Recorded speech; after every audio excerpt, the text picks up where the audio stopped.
અમારા દસાડા મત વિસ્તાર એવા ભાજપનું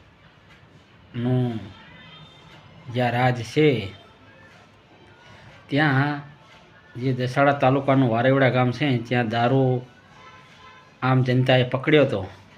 પકડીને જ્યાં પોલીસ સામે હાજર કર્યો તો પોલીસવાળાએ બુટલેગરને પકડવાની જગ્યાએ જે પીધેલી હાલતમાં તે એમને પકડીને લઈ ગયા.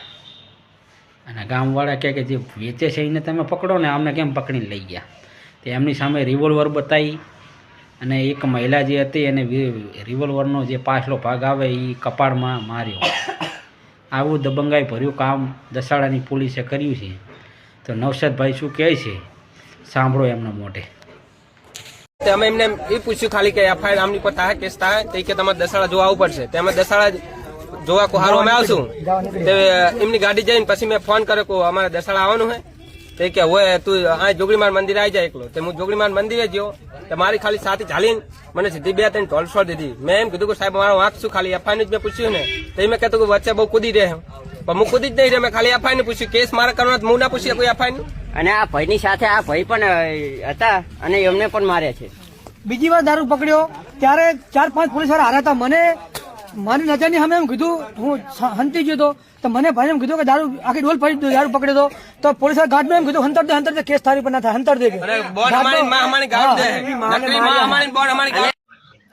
ગઈકાલે દસાડા તાલુકાના વાલેવડા ગામની અંદર પોલીસે જબરજસ્ત આતંક મચાવ્યો છે અને એ દ્રશ્યો જોઈને કોઈ પણનું માથું શરમથી ઝૂકી જાય એ પ્રકારની ઘટના ગઈકાલે વાલેવડામાં બની છે.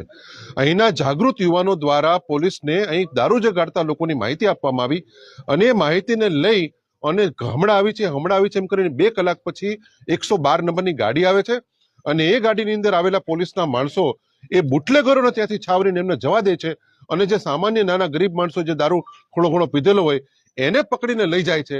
અને એની સામે જે બુટલેગરોને નહીં પકડવા માટે થઈને ગામના લોકો બધું આખું ગામ ભેગું થઈને જ્યારે એમની યારે વાત કરે છે ત્યારે એમના ઉપર ભયંકર હિચકારો હુમલો કરે છે. યુવાનોને બેરહેમીથી માર મારવામાં આવે છે અને વૃદ્ધ મહિલાને પણ એક માથે એના પર રિવોલ્વરનો ધક્કો મારી અને પીઆઈ દ્વારા હવામાં રિવોલ્વર ઉછાળીને જે આતંકનો માહોલ ઉભો કરવામાં આવ્યો છે એને કોઈ સંજોગોમાં ચલાવી શકાય નહીં. એક તરફ ગુજરાતની સરકાર ગુજરાતની અંદર દારૂબંધીની મોટી મોટી વાતો કરે છે અને અહીંના લોકલ પોલીસ સ્ટેશનો એ બુટલેગરોને છાવરી અને નિર્દોષ જાગૃત યુવાનોને બેરહેમીથી માર મારી અને એને હતોત્સાહ કરવાનો જે પ્રયત્ન કરવામાં આવ્યો છે એને કોઈ સંજોગોમાં ચલાવી ના શકાય. બેન દીકરીઓ સામે પોલીસ જે માં બેન સમાણી જે ગાળો બોલી રહ્યા છે જાહેરની અંદર એનું મયનથી પણ એ ચલાવી શકાય નહીં. ભયંકર આક્રોશ છે ગામના લોકો માટે. આજે બધા જ ગામના લોકો સાથે અમે દસાડા પોલીસ સ્ટેશન જઈ અને જે પોલીસ કર્મચારીઓ અહીંયા જે રેડ કરવા આવ્યા હતા અને જેમણે પોલીસ છાવર્યા છે એ બધાના ફોન જપ્ત કરીને એને એફએસએલમાં મોકલી કોની સાથે એમની સાંઠગાંઠ છે અને જે અધિકારીએ મહિલા ઉપર હાથ ઉપાડ્યો છે, જે અધિકારી મહિલાઓને બેરહેમીથી ગાળો દઈ રહ્યા છે, હવામાં રિવોલ્વર ઉછાળીને આતંકનો માહોલ જે ઉભો કર્યો છે એની સામે સખત કાર્યવાહી કરવાની ખાતરી ન થાય ત્યાં સુધી આ પ્રશ્નને પડતો મૂકવામાં નહીં આવે.